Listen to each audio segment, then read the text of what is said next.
በስመ አብ ወወልድ ወመንፈስ ቅዱስ አሃዱ አምላክ አሜን። ዳግመኛ ልትወለዱ ያስፈልጋችኋል። የዮሐንስ ወንጌል ምዕራፍ 3 ቁጥር 7። ይህንን መልእክት የምትሰሙ ሁላችሁም በያላችሁበት ሰላም እግዚአብሔር ይብዛላችሁ። የዐቢይ ጾም 7ኛ ሳምንት በሆነው ኒቆዲሞስ ላይ ደርሰናል። ዛሬ ጥቂት ደቂቃዎችን ስለ ኒቆዲሞስ አንዳንድ ሐሳቦችን እናያለን። መልእክቱ ለሌሎችም እንዲደርስ ላይክና ሼር ማድረግን አትርሱ።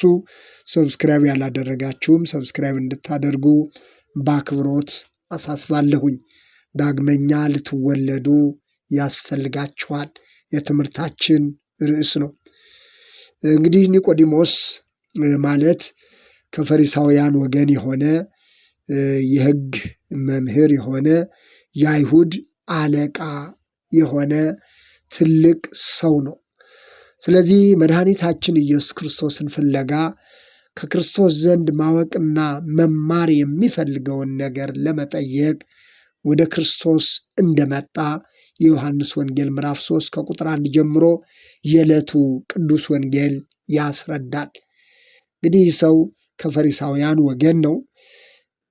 እነዚህ ፈሪሳውያን ደግሞ እንደምታውቁት ታሪኩን ፈሪሳውያን፣ ጻፎች፣ የካህናት አለቆች የሚባሉት ክርስቶስን ለመግደል እና ሞቱን ለማየት የሚናፍቁ በየጊዜው የሚያሴሩ ሰዎች ናቸው። ይህ ሰው ግን ከነዛ ክፋትና ሴራ ተለይቶ በክርስቶስ ዘንድ የሆነውን እውነትና ሕይወት ለማወቅ ወደ ክርስቶስ የመጣ ሰው ነው። እግዚአብሔር ወገኖቼ ሰውን ሲረዳ እንደዚህ ያደርጋል።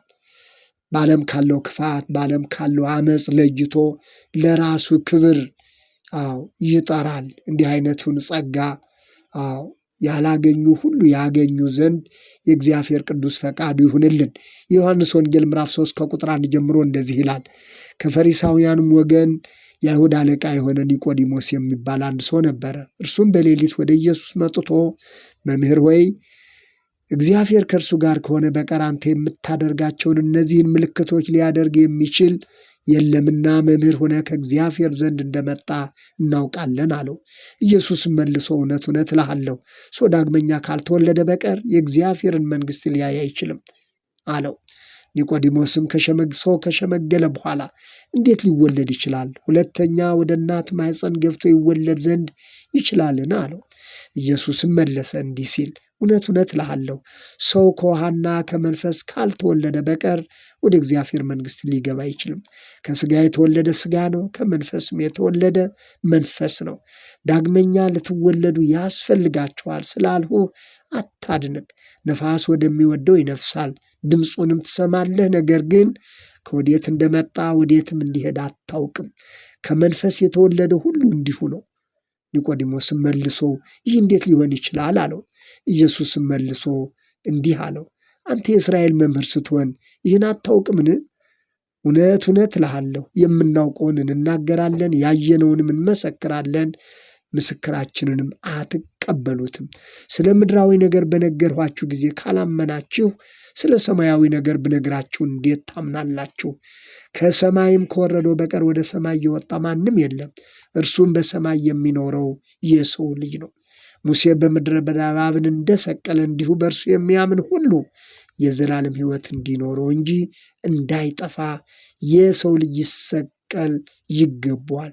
በእርሱ የሚያምን ሁሉ የዘላለም ሕይወት እንዲኖረው እንጂ እንዳይጠፋ እግዚአብሔር አንድያ ልጁን እስኪሰጥ ዓለሙን እንዲሁ ወዶአልና አለው። ከዕለቱ ቅዱስ ወንጌል እየተወሰደ ነው። እንግዲህ በዚህ ኒቆዲሞስ ላቀረበው ጥያቄ ሰው ዳግመኛ ካልተወለደ በቀር የእግዚአብሔርን መንግሥት ሊያይ አይችልም፣ ሰው ከውሃና ከመንፈስ ካልተወለደ በቀር ወደ እግዚአብሔር መንግሥት ሊገባ አይችልም። እዚህ ክፍል በዚህ ምዕራፍ ውስጥ ከተጠቀሱት ወሳኝ ነጥቦች አንዱ ይህ ነው። ሌላውና ዋናው ደግሞ የወንጌሉ ዋና ማዕከል በልጁ የሚያምን የዘላለም ሕይወት አለው የሚለው ነው። ከሰማይ የወረደው እርሱ ሙሴ በምድረ በዳ እባብን እንደሰቀለ እንዲሁ ይሰቀል ይገባል። በእርሱ የሚያምን ሁሉ የዘላለም ሕይወት እንዲኖረው እንጂ እንዳይጠፋ ነው ያለው።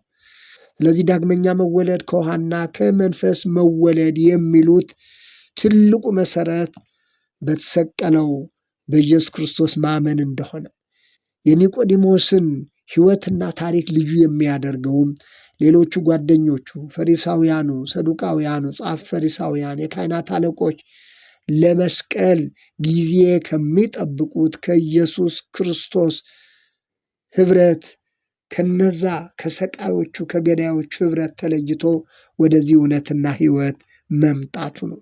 ስለዚህ ዳግመኛ መወለድ ከውሃና ከመንፈስ መወለድ ለሚለው ትልቁና ዋናው መሰረት በልጁ የሚያምን የዘላለም ሕይወት አለው የሚለው ነው። እንግዲህ ዳግመኛ መወለድ ስንል ወንጌላዊ ዮሐንስ በዮሐንስ ወንጌል ምዕራፍ 1 ቁጥር 12ና 13 ላይ እንደገለጸው ለተቀበሉት ሁሉ ግን በስሙ ለሚያምኑት አለ። በስሙ ይህ ስም ኢየሱስ ክርስቶስ የሚለው ነው። በስሙ ለሚያምኑት ለእነርሱ የእግዚአብሔር ልጆች የሆኑ ዘንድ ስልጣንን ሰጣቸው። እነርሱም ከእግዚአብሔር ተወለዱ እንጂ ከደም ወይም ከሥጋ ፈቃድ ወይም ከወንድ ፈቃድ አልተወለዱም አለ። አንድ ሰው ከአባት ከእናቱ በሥጋ ፈቃድ ይወለዳል። ዳግመኛ መወለድ ማለት ግን በኢየሱስ ክርስቶስ በማመን በስሙ ለሚያምኑት ለተቀበሉት ሁሉ ግን አለ በስሙ ለሚያምኑት። ለሚታወቁ አይሁድ ሊቀበሉት ሊያምኑበት አልቻሉም፣ ሰቀሉት፣ ገደሉት። ለተቀበሉት ሁሉ ግን በስሙ ለሚያምኑት ለእነርሱ የእግዚአብሔር ልጆች የሆኑ ዘንድ ስልጣንን ሰጣቸው። እነርሱም ከእግዚአብሔር ተወለዱ እንጂ። ዳግመኛ መወለድ ማለት ከእግዚአብሔር መወለድ ነው። ዳግመኛ የተወለዱት ከእግዚአብሔር ተወለዱ እንጂ ከደም ወይም ከሥጋ ፈቃድ ወይም ከወንድ ፈቃድ አይደለም ሲል ሐዋርያው ዮሐንስ የጻፈውን እናገኛለን። ሐዋርያው ጴጥሮስ ደግሞ በአንደኛ ጴጥሮስ መልእክቱ ምዕራፍ 1 ቁጥር 23 ላይ ዳግመኛ የተወለዳችሁት ከሚጠፋ ዘር አይደለም በሕያውና ለዘላለም በሚኖረው በሕያው እግዚአብሔር ቃል ነው እንጂ አለ። ሰው በነቢያት የተነገረውን የእግዚአብሔር ቃል፣ በክርስቶስ የተነገረውን የእግዚአብሔር ቃል፣ በነቢያት የተሰበከውን የእግዚአብሔር ቃል ሰምቶ በኢየሱስ ክርስቶስ ሲያምን ዳግመኛ መወለድ ከውሃና ከመንፈስ መወለድ ወደሚለው ጸጋ ይደርሳል ማለት ነው። ይህንን ሐዋርያት በተለያየ መልእክታቸው በስፋት የገለጹት ነው።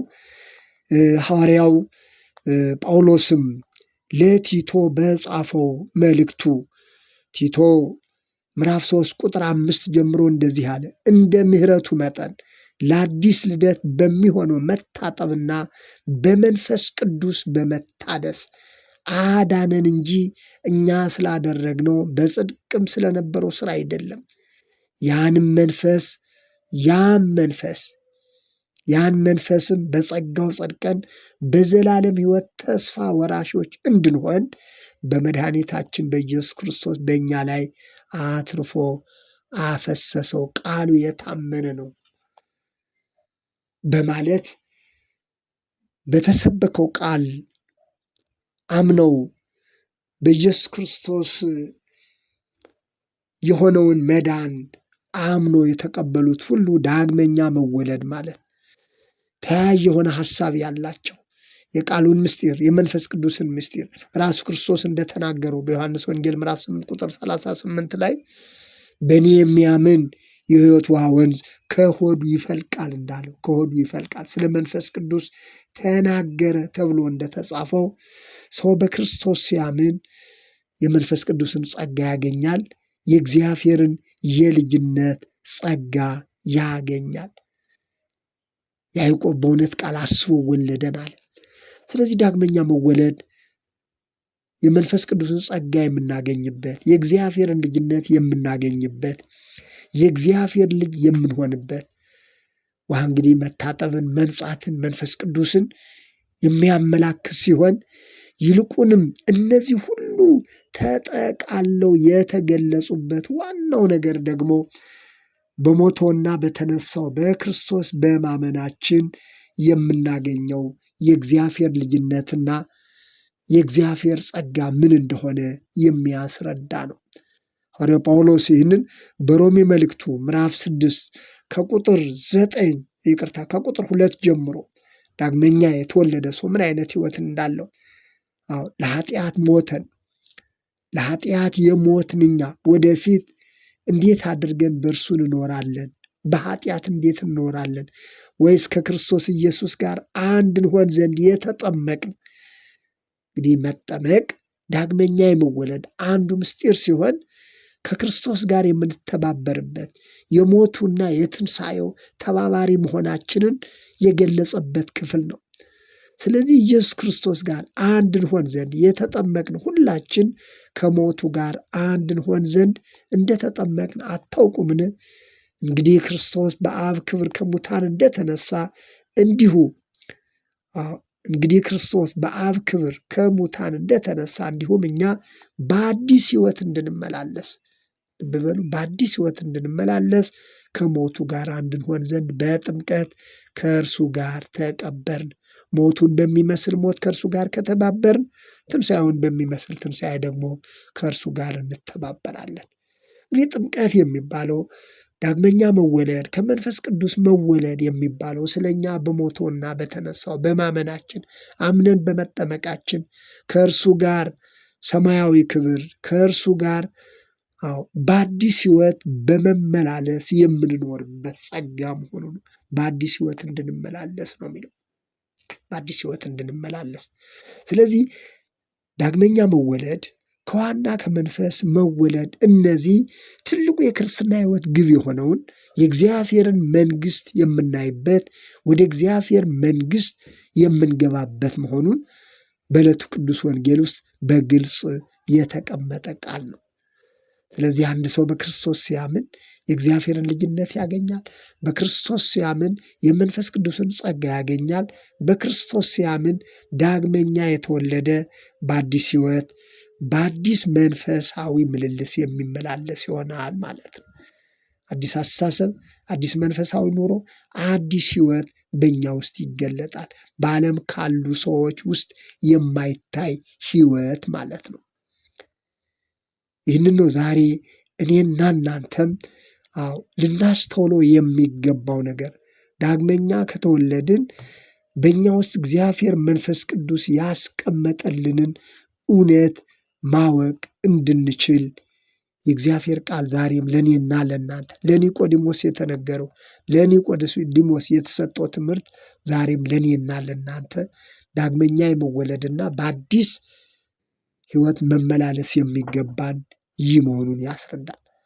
ሐዋርያው ጴጥሮስ በአንደኛ ጴጥሮስ መልእክቱ ምዕራፍ 1 ቁጥር 3 ላይ ኢየሱስ ክርስቶስ ከሙታን በመነሳቱ ለሕያው ተስፋና ለማይጠፋ እድፈትም ለሌለበት ለማያልፍም ርስት እንደ ምሕረቱ ብዛት ሁለተኛ የወለደን የኢየሱስ ክርስቶስ አምላክና አባት ይባረክ።